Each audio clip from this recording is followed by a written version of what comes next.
Má ég biðja að slekka á þér ekki sinns hárfurg og hlusta á mig? Anna! Það segi eitthvað, Jónas minn.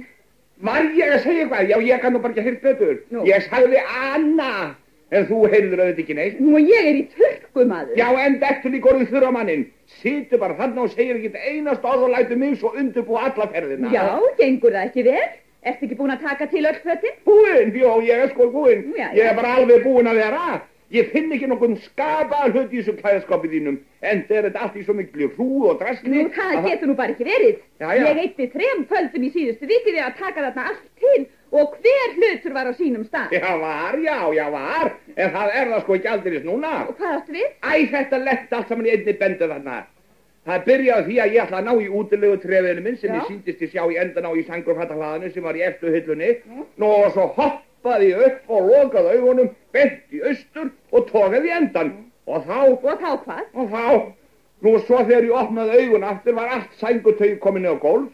Ég skil bara ekkert í þessu. Ertu alveg frá þér, maður? Ja, en þetta var nú ekki það versta.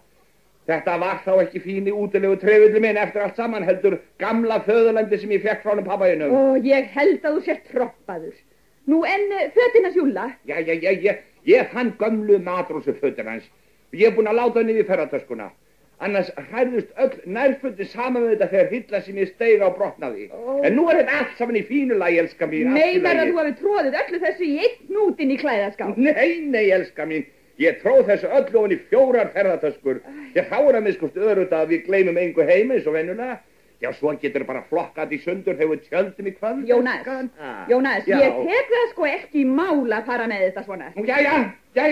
Þá förum við bara eins og í stöndum. Ég er orðin leiður á þessu. Ég vil bara fara að komast út í bíl. Anna, hefurðu hlustað á fréttirnar? Já, af hverju?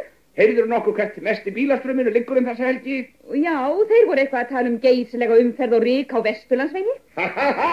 Fínt, við þangað. Ég get varð að beðið, ég þakka svo til. Mér klæjar í allar iljarnar þegar ég hugsa að kitla bensínpinnan, bremsa, kitla hann aftur, flauta, hugsaðu bara, allt þetta ryk. Og svo safnaði bílum. Safnarðu bílum? Svo safnaði bílum, mörgum bílum fyrir aftan mig. Já. Guðsi lofa sumarið er komið og við getum brunað út í ósnorta, guðskræna, ómengaða íslenska náttúru. Já, undirbúningur ferðarinnar krefst mikils. Þó ríður mest á að bílinn sé í fullkomnu lagi. Ferðagleðin og jafnvel líf og heilsa er undir ástandi ökutækisins komið. Aðgæsla og vandleg athugun á öryggisútbúnaði bílsins er ekki háu verði keypt ef slíkt getur tryggt farsæla heimkomu.